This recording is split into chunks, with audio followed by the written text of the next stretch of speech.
간통죄 폐지 후 우리가 할 수 있는 방법은 민사상 손해배상뿐입니다. 문제는 소송의 시작인 증거 수집. 배우자의 불륜 증거 어떻게 찾아야 할까요? 생각만 해도 막막합니다. 그래서 많은 분들이 흥신소나 함정사무실, 때로는 변호사 사무실을 찾기도 하는데요. 불륜 배우자 증거를 찾으려다 오히려 형사고소로 역공을 당하기도 합니다. 상간소송의 시작은 증거 수집부터. 오늘 사연과 함께 알아가 보시죠.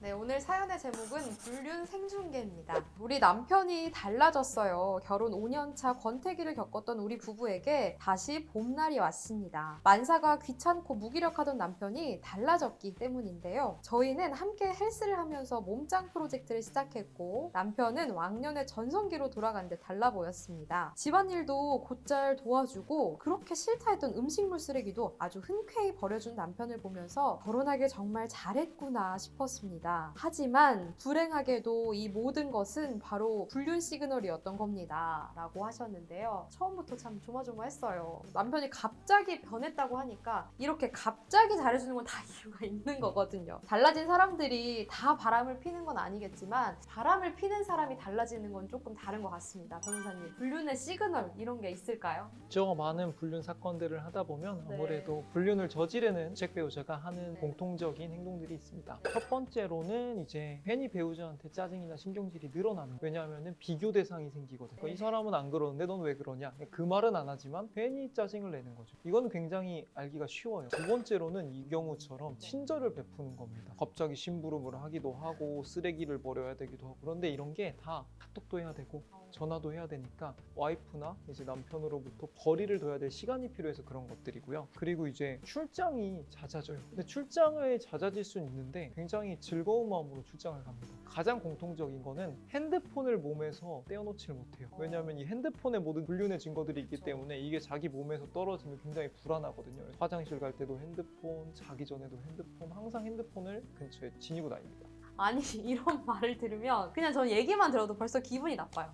참 일석이조예요. um쓰면서 아내한테 사랑받고 불륜녀한테 또 통화하느라고 사랑받고 참 사랑 많이 받아서 좋겠네요. 자, 근데 이렇게 다정한 남편이 어떻게 꼬리가 밟혔는지를 좀 살펴봐야 될 것 같습니다. 다정했던 남편의 이중성을 밝혀준 건 바로 구글의 타임라인이었습니다. 며칠 전에 태블릿 수리를 맡긴 후에 로그아웃이 되지 않아서 연동이 된 겁니다. 이 출장을 간다던 남편이 왜 강릉 펜션에 있는 걸까요? 저는 일단 이 타임라인 속에 의심스러운 정황들을 캡처를 해두었는데 이제 어떻게 해야 되는 걸까요? 현장이라도 덮쳐야 하는 걸까요? 심증은 있지만 증거들을 어떻게 찾아야 될지 막막하기만 합니다. 라고 하셨습니다. 근데 여기서도 나왔지만 이 타임라인 때문에 실시간 동선이 드러나면서 불륜이 들통나는 분들이 꽤 있는 것 같더라고요. 보통 불륜을 하는 유책 배우자들이 네. SNS나 뭐 카카오톡, 전화 기록은 잘 숨기세요. 왜냐면 이거는 지우면 되니까. 근데 뭐 타임라인이라든지 캘린더라든지 아니면은 결제 내역이라든지 이런 거는 잘 숨기지를 못하세요. 왜냐면은 이걸 숨기면 자기도 헷갈리니까 그거는 정직하게 표시를 해놓는 거예요. 근데 이게 털려버리면은 이제 불륜의 이제 직접 증거는 아니겠죠. 왜냐면은 카톡은 이제 서로 나온 대화가 있고 맥락이 있으니까. 근데 시간표나 이런 것들은 뭐 그거 자체로 이게 불륜이다라고 특정하기는 쉽지 않겠지만 굉장히 큰 심증을 가져다 줄 수 있기 때문에 보통 이런 걸로 꼬리가 많이 밟히십니다. 근데 참 보니까 출장 간다고 했는데 강릉 펜션에 있어. 이 정도 심증이면은 바람 피우는 게 조금 확실한 것 같은데 일단 족쳐서 실토를 받아내는 게 맞는 걸까요? 당연히 그러면 안 되죠. 왜냐면 일단 첫 번째로 감정을 추스리지 못하고 말 그대로 가서 진짜 족쳤어. 네. 이런 뭐 폭행이든 주거 침입이든 뭔가 문제가 되잖아요. 네. 그리고 두 번째로는 그래서 잡을 수 있으면 다행인데 만약에 못 잡았어. 그때부터 유책 배우자나 뭐 상간녀 상간남의 행동이 더 교묘해지고 용의주도해집니다. 그쵸. 그럼 증거를 수집하기가 더 어려워지잖아요. 그리고 세 번째로는 이렇게 해서 잡은 증거는 많은 경우에 위법 수집 증거라고 해서 증거 능력이 없어질 수가 있어요. 네. 법정에서. 그러면 정말 빼박 증거를 잡았는데 이 증거를 내가 수집하는 과정에서 불법성이 인정이 돼버리고 이게 이익 형량을 했을 때 불법성이 굉장히 크다고 되면은 법원에 가서도 이게 증거로서 능력을 할 수 없기 때문에 재판에서 이루어진 이혼에서 유리한 증거로 쓸 수가 없게 됩니다. 근데 참 이게 어려운 게 이 소송에서 이기려면 제대로 된 증거를 찾아야 되는 거잖아요. 근데 이 증거를 찾다가 보면 나도 모르는 새에 합법인지 불법인지 이 사이를 좀 이렇게 넘나들게 될 수밖에 없을 것 같거든요. 우리가 이렇게 어떻게 해야지 합법적으로 증거를 수집할 수 있는지를 조금 알려주시면 좋을 것 같아요. 당연히 막무가내로 미행을 하거나 음. 도청을 하거나 아니면은 배우자의 뭐 자동차에 GPS를 심는다거나 이런 행동하시면 절대 안 되고요. 네. 이런 것들은 당연히 역공을 당할 수 있죠. 음. 형사 처벌을 받을 수 있죠. 그렇기 때문에 합법적으로 증거를 수집하기에 앞서서 먼저 변호사를 만나서 상담을 받아야 되는 겁니다. 그래서 이런 경우에 내가 이러이러한 상황, 이러이러한 의심 정황이 있는데 어떻게 증거 수집을 할 수 있을까요? 라고 하면 이혼 사건에 좀 잔뼈가 굵으신 분들은 그런 경우에는 이렇게 증거를 수집하세요. 그런 것들을 이제 합법적인 범위 안에서 조언을 할 수 있거든요. 이거에 비해서 뭐 사설 탐정이라든지 흥신소는 합법과 불법의 경계를 진짜 넘나들기 때문에 네. 잘못하면은 역공을 당할 수도 있고 증거 능력이 없는 증거를 가져올 수도 있는 거죠. 목마른 놈이 우물을 판다고 참 배우자의 불륜 증거를 직접 찾으라고 하니까 이게 찾다 보면 진짜 나도 모르게 불법적인 증거를 찾을 수밖에 없을 것 같아요. 그러니까 예를 들어서 뭔가 남편의 핸드폰 비밀번호를 푼다거나 아니면 뭔가 녹음을 몰래 한다던가 이렇게 다 불법이잖아요. 그렇죠? 그렇죠. 만약에 내가 이걸 불법적인 걸 해서 형사소송을 당하더라도 겁이 안 나. 그래 뭐 당하려면 말 나는 그냥 그래도 증거 수집할래. 이 증거들이 법정에서 인정이 안 되는 거죠. 다 일반적으로 인정이 안 된다고는 말씀을 드릴 수 없고요. 오. 만약에 경찰이나 검찰이 증거 수집을 그렇게 위법하게 했다. 그럼 네. 형사재판에선 증거 능력이 그냥 없어요. 그런데 이제 우리는 경찰이나 검찰이 아니잖아요. 네. 사인이라고 하거든요. 공인의 반대말. 사인이 취득한 위법 수집 증거의 경우에는 이익 형량을 하게 돼 있어요. 그래서 이 사람이 증거 수집을 하는 과정에서 한 위법성이랑 이 증거가 재판에서 필요한 정도를 비교를 해서 이 필요소가 크면은 증거 능력이 인정이 되는데 위법성이 더 크면 증거 능력이 인정이 안 되는 거죠. 그렇군요. 어쨌든 불법적인 방법을 동원해서 하는 것보다는 일단은 변호사님을 만나서 어떻게 하는 게 좋을지 얘기를 듣고 시작을 하는 게 좋을 것 같습니다. 근데 예전에는 이제 또 간통죄가 있었잖아요. 이 간통소송을 하면 이혼이 되는 거였는데 상간소송은 또 다른 건지가 궁금하거든요. 상간소송하면 이혼이 자동으로 되는 걸까요? 그렇지 않죠. 사실 우리 법에서 상간소송이라는 말은 없어요. 그러니까 아. 상간이라는 말은 불륜을 저지른 거잖아요. 네. 그러면 이제 불륜으로서 우리가 할 수 있는 소송들을 이제 상간소송으로 많이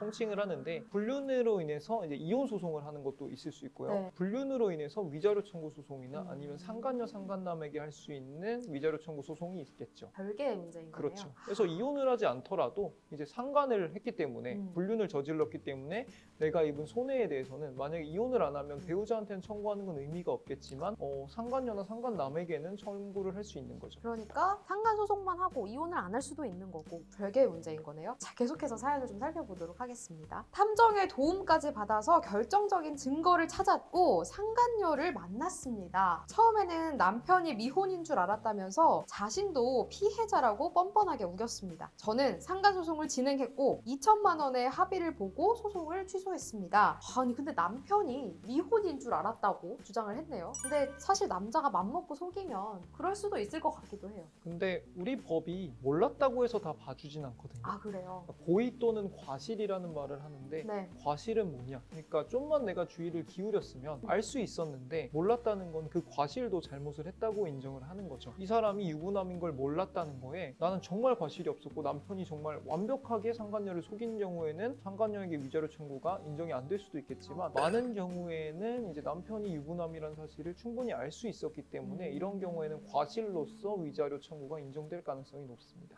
근데 또 이렇게 일이 커져서 상간녀라는 게 뭐 직장이든지 주변에 알려지는 게 좋을 건 없으니까 재빠르게 합의를 했어요. 그런데 여기서 끝이 아닙니다. 반전이 있는데요. 계속 볼게요. 이렇게 조용히 넘어가려고 했던 제게 기름을 부은 건 위자료 2천만 원의 출처였습니다. 그 돈이 바로 남편의 주머니에서 나와서 제 주머니로 들어온 겁니다. 그리고 그들의 만남 역시 쭉 이어지고 있었던 것입니다. 눈이 뒤집힌 저는 더 이상 참지 못하고 소송이고 뭐고 사적 복수를 맘먹었습니다. SNS와 사내 게시판에 내 남편의 상간녀 얼굴 보고 가세요 라면서 제가 모은 그동안의 증거들을 올려버렸습니다. 이제 저는 어떻게 되는 걸까요? 라고 하셨는데요. 저희가 많이 얘기했지만 감정적으로 대응하시면 안 돼요 라고 했는데 감정적으로 대응을 하셨습니다. 일단 아니 근데 보니까 내 남편 주머니에서 내 주머니로 돈이 왔어요. 이거는 위자료가 아니잖아요. 참 눈 가리고 아웅도 분수가 있지 속이 뒤집어지는데 이거 위자료 취소가 가능한 걸까요? 정말 분통이 터지겠지만 네. 이 경우에 위자료 취소는 어렵죠. 그래요. 왜냐하면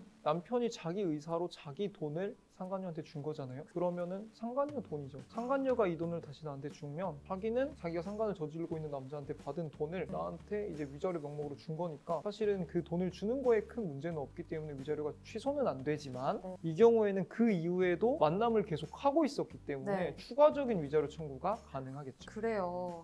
근데 아직은 법적으로 부부잖아요. 그 2천만 원이라는 돈도 어쨌든 이걸 뭐 특유 재산? 뭐 이렇게 생각을 해야 되는 걸까요? 내 가치 있는 재산이라고 볼 수 없는 걸까요? 이제 그거는 이혼할 때는 문제가 되겠죠. 아. 이혼할 때 이 사람이 우리 뭐 재산이 이 정도 있었는데 2천만 원을 이렇게 빼돌렸어요 네. 라고 얘기를 하면 그건 이혼할 때 참작이 되는데 지금은 부부 관계니까 네. 그 상황에서는 이제 이거를 더 이상 뭐 참작할 사유가 없는 거죠. 그렇군요. 이렇게 다 게시판에 올렸고 상간녀의 정보를 다 올려버렸습니다. 뭐 오죽 열받았으면 그랬으니까 이해는 가는데 후폭풍이 정말 불길한 생각이 듭니다. 사적인 복수를 하는 사람들이 어떻게 되는지가 또 궁금하거든요. 어떻게 될까요? 그러니까 사적인 복수를 했을 때 정말 다양한 제재를 받겠죠. 뭐 때렸으면 폭행죄인 네. 거고 뭐 남의 집에 들어갔으면 주거 침입죄인 거고 근데 이 경우 같은 경우는 명예훼손이겠죠. 네. 상대방의 명예를 실추시켰으니까. 네. 근데 그런데다가 이런 데서 말한 게 아니라 인터넷에 올렸잖아요. 정보통신망에 올렸잖아요. 이럴 때는 가중처벌이 되거든요. 왜냐하면 공영성이 굉장히 크잖아요. 네. 온라인은. 그래서 이런 경우에는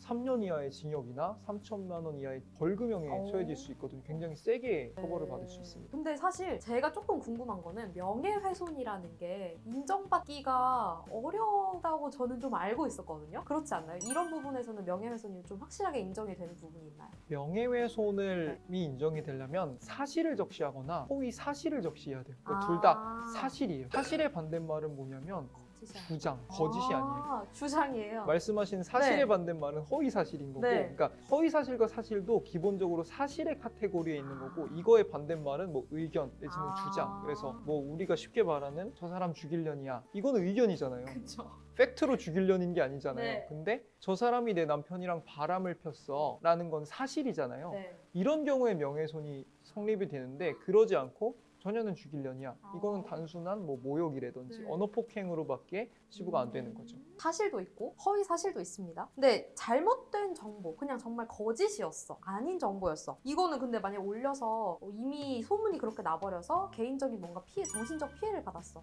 근데 이걸 되돌릴 수는 없잖아요. 그렇죠. 이럴 때는 어떻게 해야 되는 거죠? 그럴 때는 민사적으로 또 위자료 청구를 할 수 있는 아, 거죠. 그래요? 정신적 피해랑 뭐 내 사회적 지위가 깎였다. 네. 아니면 이것 때문에 뭐 내가 직장을 잃었을 수도 어. 있잖아. 그런 거에 대해서는 손해배상을 이제 민사적으로 청구를 해야 되는 거죠. 네, 오늘은 상간소송 승소를 위한 증거 수집에 대해 알아봤는데요. 배우자의 외도 증거 찾기가 고민이시라면 친구에게 묻지 마시고 이혼 전문 변호사에게 물어보세요. 이혼 전문 변호사 심규덕이었습니다.